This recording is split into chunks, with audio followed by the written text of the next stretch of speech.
क्या दोस्तों आपको पता है कौन सी फर्टिलाइजर्स कंपनी अगले महीने नैनो यूरिया बाजार में उतारेगी? हाल ही में मुख्यमंत्री बाल सेवा योजना की घोषणा किसने की है?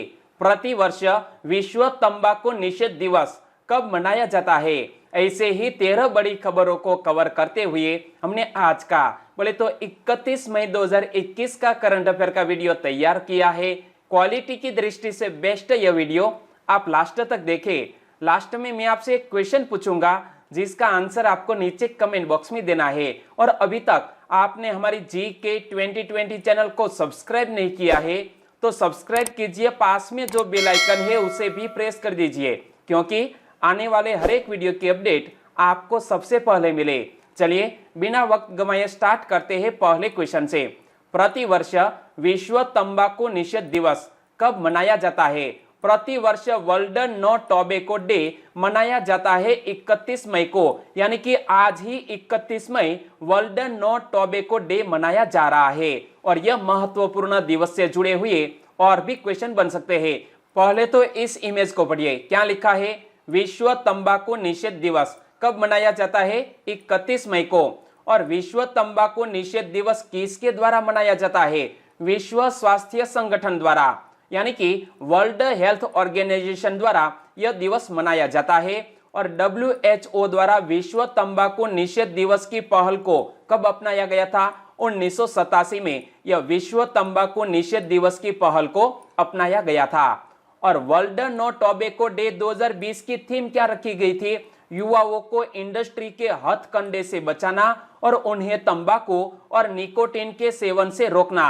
और विश्व स्वास्थ्य संगठन की रिपोर्ट के अनुसार 15 और 24 वर्ष की आयु के लगभग 17% युवा धूम्रपान करते हैं। तो यह हमारे भविष्य के लिए एक बहुत बड़ा खतरा है कि तकरीबन 17% युवा धूम्रपान करते हैं। और वर्ल्ड नो टोबैको डे 2021 की थीम क्या रखी गई है, वो हमारे लिए मोस्ट इंपोर्टेंट क्वेश्चन बन सकता है। तो वर्ल्ड नो टोबैको डे 2021 की थीम यहां पर पढ़ सकते हैं, कमिट टू क्विट, यानी कि छोड़ने के लिए प्रतिबद्ध। इसी थीम के साथ यह महत्वपूर्ण दिवस आज मनाया जा रहा है। और भारत की बात करें तो भारत तंबाकू का दूसरा सबसे बड़ा कंज्यूमर है। भारतीय आयुर्विज्ञान अनुसंधान परिषद के आंकड़ों के मुताबिक भारत में सभी तरह के कैंसरों में तंबाकू का योगदान तकरीबन 30% है। कितना? तंबाकू का योगदान कैंसर के मामले में 30% है। और दोस्तों इसी तरह हर क्वेश्चन से जुड़े इंपॉर्टेंट फैक्ट मैं आपके सामने रखूंगा। हमारा यह तरीका आपको अच्छा लगता है, लाइक करना मत भूलिएगा।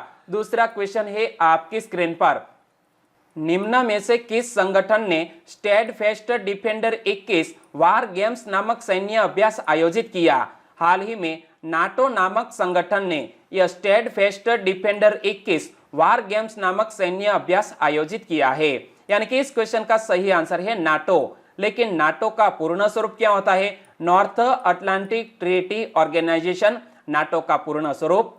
तो रूस के साथ तनाव बढ़ने पर उत्तरी अटलांटिक संधि संगठन मीन्स नाटो यूरोप में स्टेडफास्ट डिफेंडर 21 वार गेम्स नामक सैन्य अभ्यास आयोजित कर रहा है। इमेज में आप देख सकते हैं। तो नाटो के इस सैन्य अभ्यास का नाम मत भूलिएगा, स्टेडफास्ट डिफेंडर 21।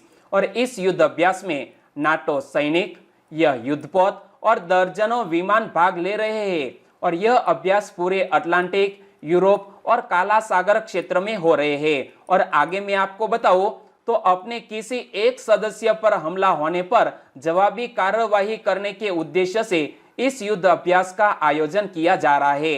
यानी कि नाटो के जो कंट्रीज का समूह है, इनमें से किसी एक सदस्य पर हमला होने पर जवाबी कार्यवाही करने के उद्देश्य से इस युद्ध अभ्यास का आयोजन किया गया है। किसने किया है? नाटो ने, यानी कि North Atlantic Treaty Organization NATO का पूर्ण स्वरूप है। और यह एक सैन्य संगठन है। इमेज में ऑफिशियल लोगो देख सकते हैं, क्या लिखा है? North Atlantic Treaty Organization NATO का पूर्ण स्वरूप। और नाटो की स्थापना कब हुई? 4 अप्रैल 1949 को नाटो की स्थापना हुई। और नाटो का हेडक्वार्टर कहां पर स्थित है? बेल्जियम के ब्रुसेल्स में। और नाटो के वर्तमान महासचिव है जेंस स्टोल्टेनबर्ग। नाम थोड़ा डिफिकल्ट है, एक बार फिर से पढ़ लीजिए। कि नाटो के वर्तमान महासचिव जेंस स्टोल्टेनबर्ग और नाटो के सैन्य समिति के अध्यक्ष कौन है? Sir Stuart Peach. और नाटो का 30वां सदस्य देश कौन बना? मैसेडोनिया नाटो का 30वां सदस्य देश बना।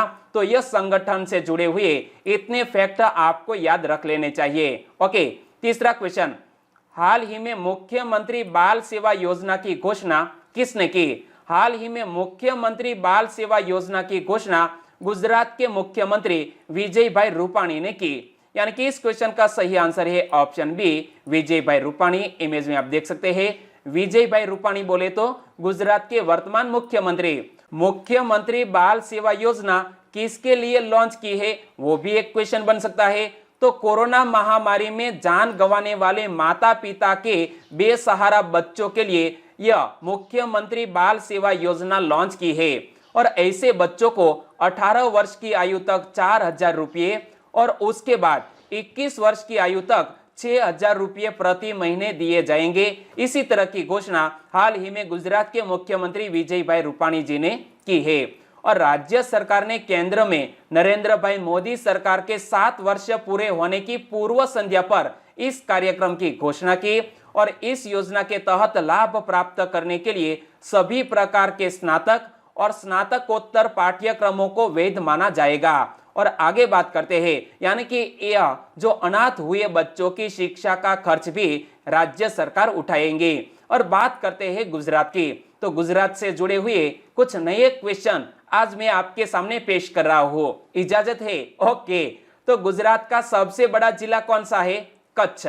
और कच्छ में दोस्तों जो बन्नी का मैदान है, बन्नी एक घास का बड़ा मैदान है, उनके बारे में भी मैंने आपको बताया था। ओके, और राष्ट्रीय उद्यान और वन्य जीव अभयारण्यों की संख्या गुजरात में कितने हैं? तो गुजरात में 4 राष्ट्रीय उद्यान और 21 अभयारण्य है। और किस शहर को भारत का डायमंड सिटी भी कहा जाता है? सूरत शहर को भारत का डायमंड सिटी कहा जाता है। और गुजरात के राज्य प्रतीक के बारे में भी आज मैं क्वेश्चन लेकर आया हूं।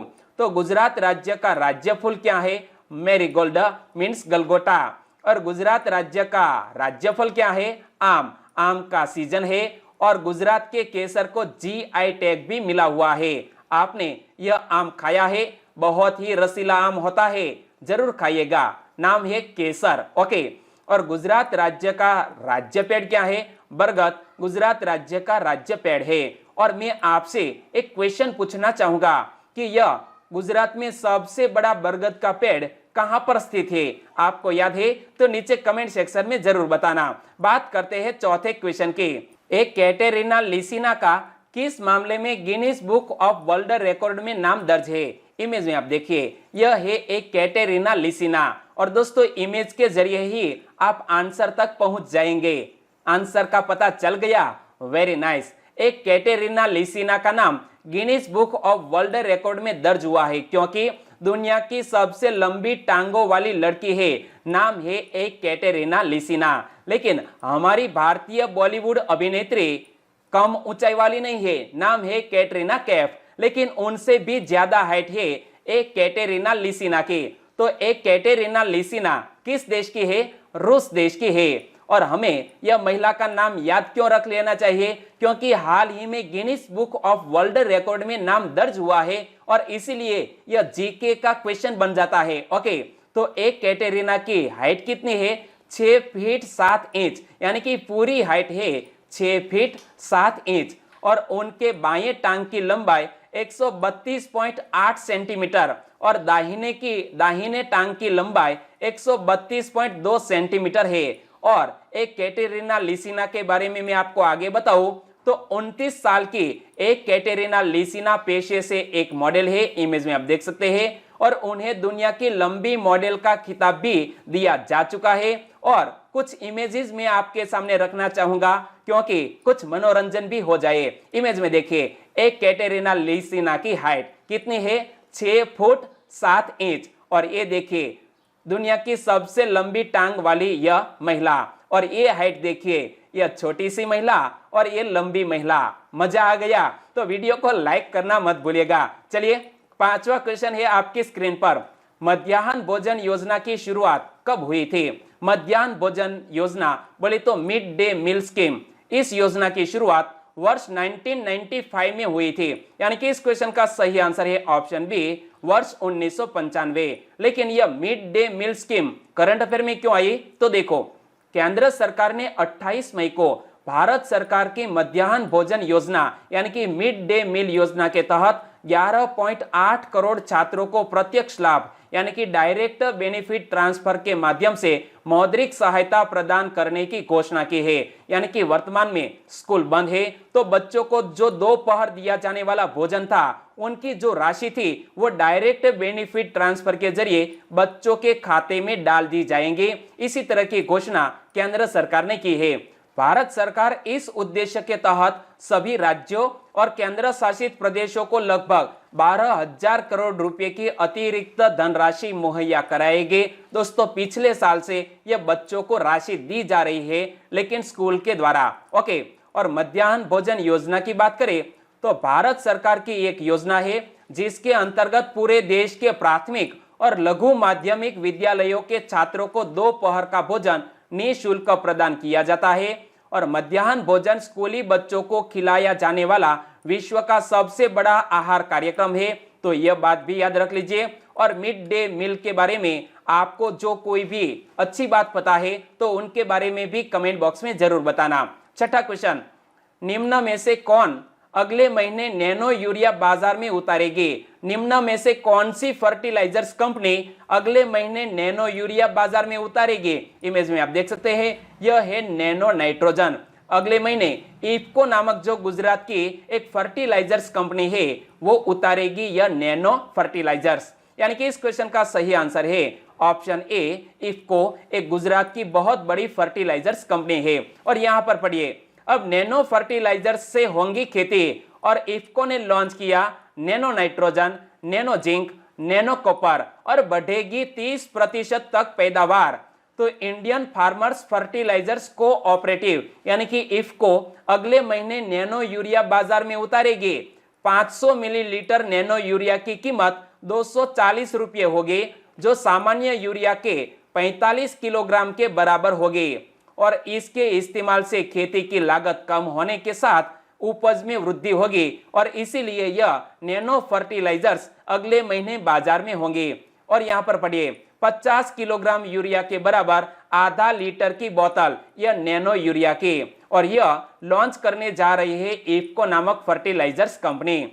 नैनो यूरिया कृषि क्षेत्र में बड़ा बदलाव लाने वाला साबित होगा, क्योंकि इससे सामान्य यूरिया की खपत में काफी कमी आने की उम्मीद है और इससे सब्सिडी और विदेशी मुद्रा की भी भारी बचत होगी। साथ ही यह पर्यावरण अनुकूल भी होगी। और हमारे वर्तमान रसायन और उर्वरक मंत्री कौन है?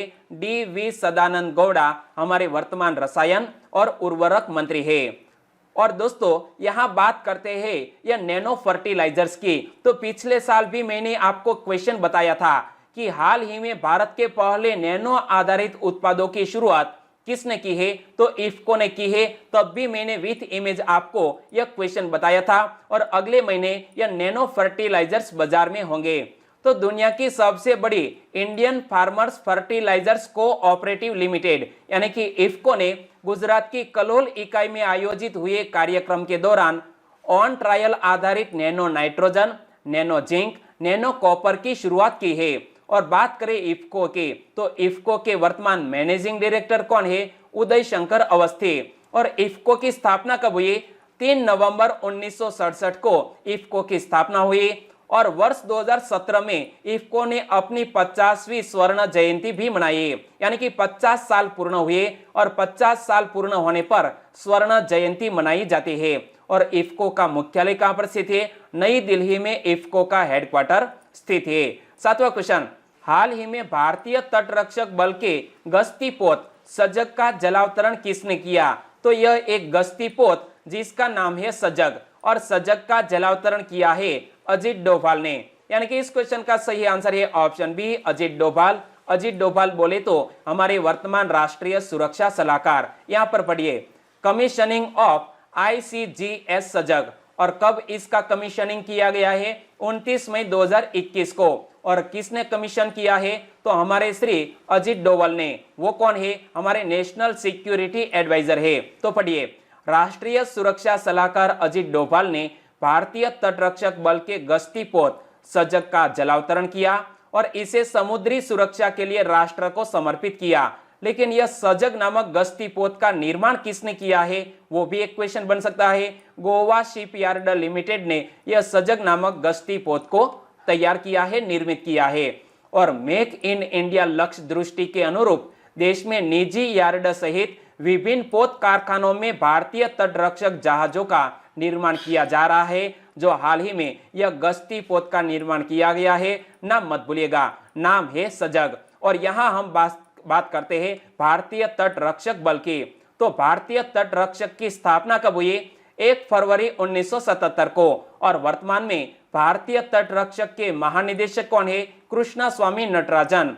और हमारे यह भारतीय तटरक्षक बल का हेडक्वार्टर नई दिल्ली में स्थित है। और भारतीय तटरक्षक बल का कर्तव्य क्या है? समुद्री क्षेत्रों में कृत्रिम द्वीपों, अपतटीय संस्थापनाओं तथा अन्य संरचनाओं की सुरक्षा और संरक्षण सुनिश्चित करना। और हमारे भारतीय तटरक्षक बल का एक आदर्श वाक्य है, जो आदर्श वाक्य है वयम रक्षामः। तो देखिए, वयम रक्षामः यानी हम रक्षा करते हैं। भारतीय तटरक्षक दल का आदर्श वाक्य है, मोटो है।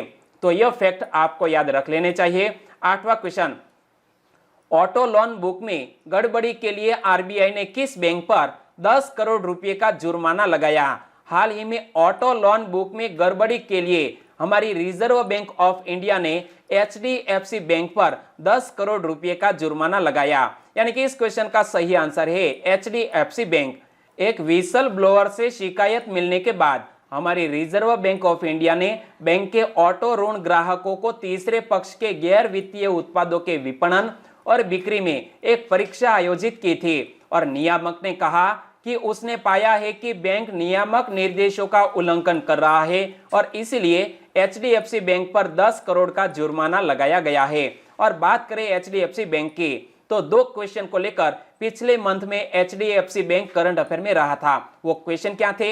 हाल ही में स्टार्टअप उन्नति नाम से एक कार्यक्रम की शुरुआत करने की घोषणा किसने की? एचडीएफसी बैंक ने। और स्टार्टअप उन्नति का उद्देश्य क्या है? महिला उद्यमियों को समर्थन एवं सहायता प्रदान करने हेतु यह स्टार्टअप उन्नति नामक पहल शुरू की गई है एचडीएफसी बैंक के द्वारा। और जुर्माना लगाया है आरबीआई ने।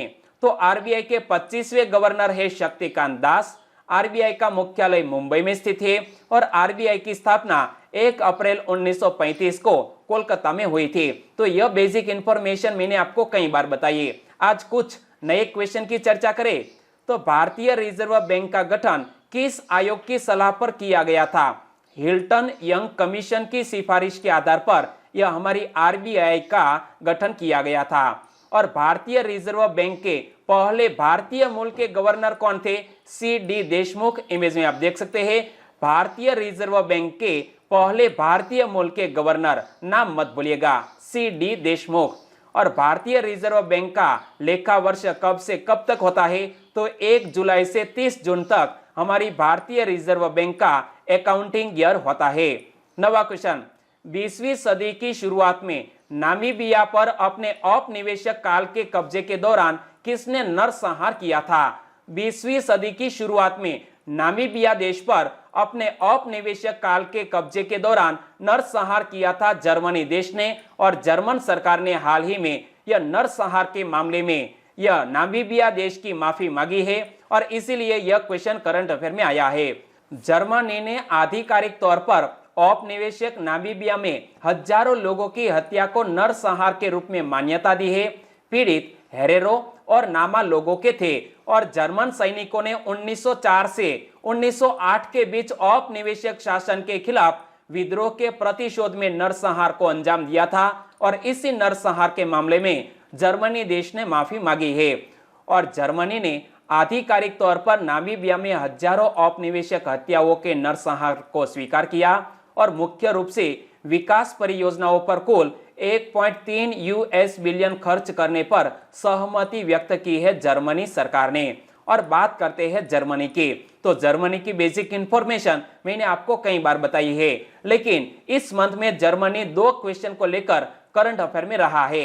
वो 2 क्वेश्चन कौन से थे? दूसरे विश्व युद्ध के समय का खतरनाक बम कहां मिला? जर्मनी में। विथ इमेज मैंने आपको बताया था, आपको याद आ गया? Very nice. और अक्टूबर फेस्ट किस देश में मनाया जाने वाला एक वार्षिक त्योहार है? जर्मनी देश में मनाया जाने वाला एक वार्षिक त्योहार है अक्टूबर फेस्ट, जो हाल ही में कोविड-19 के कारण स्थगित कर दिया गया है।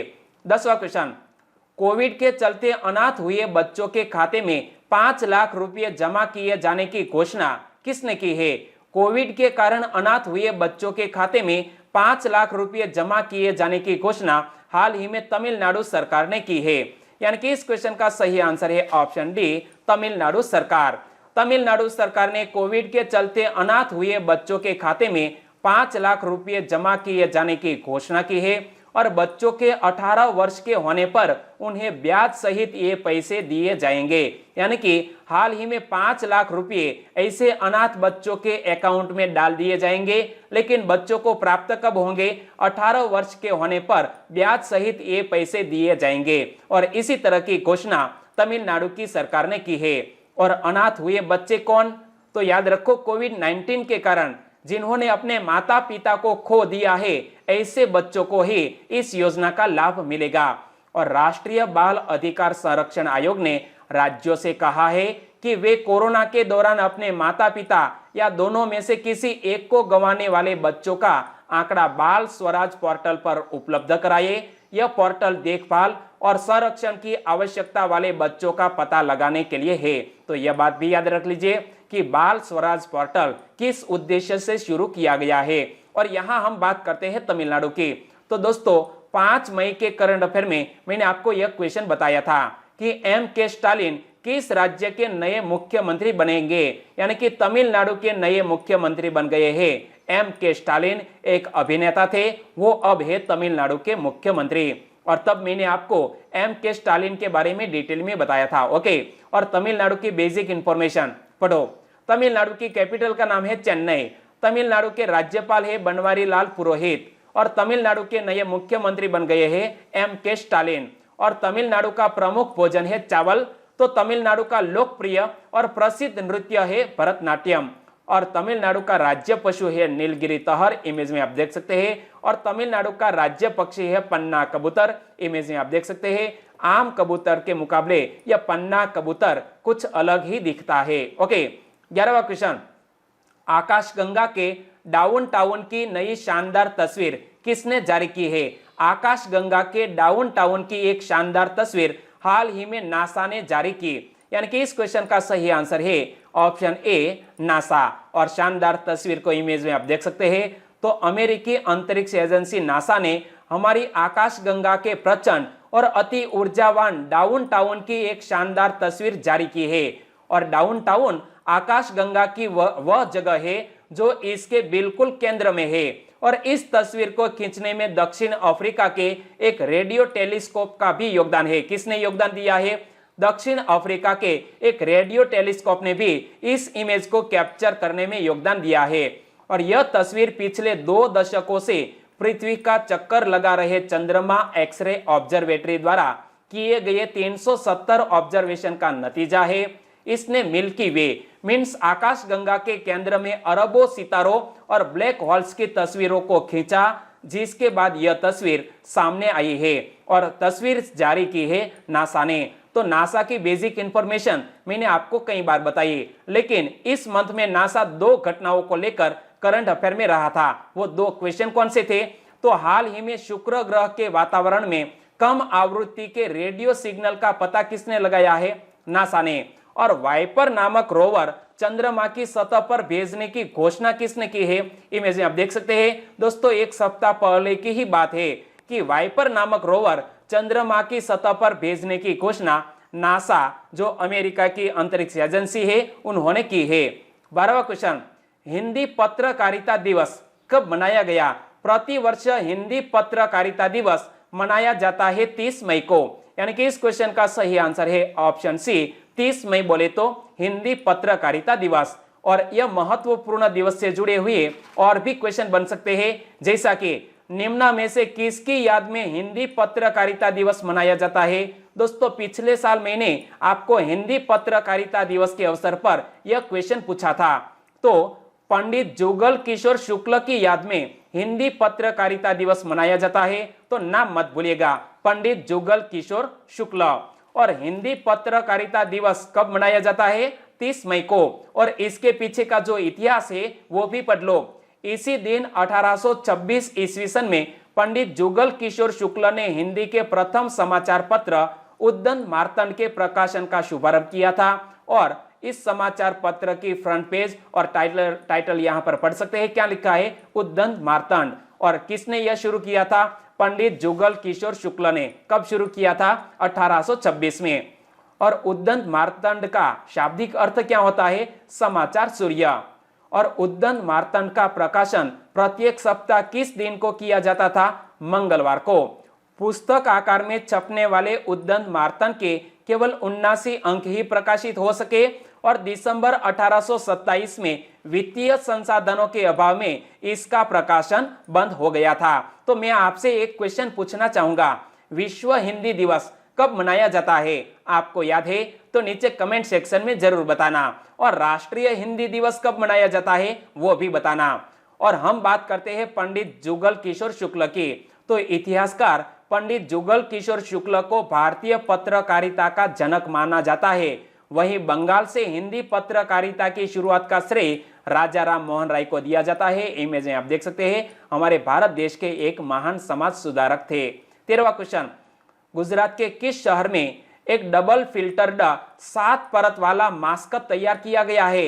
दोस्तों 7 लेयर्स वाला एक मास्क हाल ही में गुजरात के राजकोट शहर में तैयार किया गया है और यह डबल फिल्टर्ड है, यानी कि इस क्वेश्चन का सही आंसर है राजकोट। तो राजकोट के भावेश भाई और उनकी टीम ने बाजार में उपलब्ध N95 मास्क की तुलना में मास्क को अधिक टिकाऊ और सुरक्षित बनाने के लिए एक डबल फिल्टर्ड 7 परत वाला मास्क तैयार किया है और वो मास्क तैयार होने के बाद एक्सपोर्ट किया जाता है दोस्तों अमेरिका में भी। और इसीलिए यह क्वेश्चन करंट अफेयर में आया है। तो देखो, कंपनी रोजाना करीब 3500 मास्क बनाती है और यह मास्क अमेरिका, ऑस्ट्रेलिया और लंदन में भी इसकी भारी डिमांड है। यानी कि हमारे भारत देश के गुजरात के राजकोट के मास्क की यह अमेरिका, ऑस्ट्रेलिया और लंदन में भी डिमांड है और यह तैयार किया है राजकोट के भावेश भाई ने। तो यहाँ मैप में देखिए, गुजरात का यह राजकोट शहर और राजकोट ऑटो पार्ट्स निर्माण का केंद्र है। राज्य सरकार ने एक मेडिकल डिवाइस पार्क को राजकोट में बनाने की मंजूरी दे दी है, जिससे राजकोट मेडिकल क्षेत्र में भी अपना कौशल दिखाकर देश विदेश में राजकोट एवं गुजरात का डंका बजाएगा। और अब बात करते हैं लास्ट वीडियो के क्वेश्चन के। लास्ट वीडियो में मैंने आपसे क्वेश्चन पूछा था, सच कहूं तो किसकी आत्मकथा है? सच कहूं तो आत्मकथा है नीना गुप्ता की। यानी कि इस क्वेश्चन का सही आंसर था ऑप्शन ए, नीना गुप्ता। लगभग सभी दोस्तों ने इस क्वेश्चन का बिल्कुल सही आंसर दिया है और आकाश अनुपम ने इस क्वेश्चन के बारे में डिटेल में बताया है।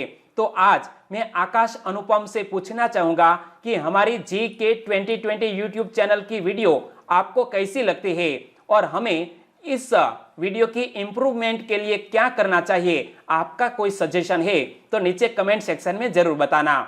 म्यू जोशी, चावड़ा पूजा, प्रहलाद फतेपुरा, जमोड़ प्रवीण, माही राजपूत, इन सभी दोस्तों ने भी इस क्वेश्चन का सही आंसर दिया है कि नीना गुप्ता आत्मकथा का नाम है सच कहूं तो। परमार खुशबू, महेश मोहानिया, FA कुरेशी, जादव पिंकी, सुमित्रा भूरिया, MU वाघेला, वसावा मिताक्षी, मेघा परमार, वसावा दीप्तेश, सागर चावड़ा, इन सभी दोस्तों ने भी इस क्वेश्चन का बिल्कुल सही आंसर दिया है। सभी दोस्तों को बहुत बहुत धन्यवाद। और आज के वीडियो का क्वेश्चन ए रहा स्क्रीन पर, अंतरराष्ट्रीय नारकोटिक्स नियंत्रण board international narcotics control board का अध्यक्ष किसको चुना गया है?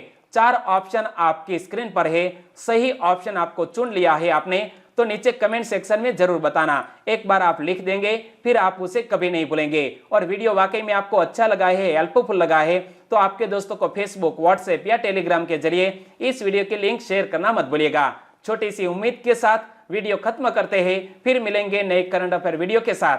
तब तक के लिए टेक केयर एंड जय हिंद।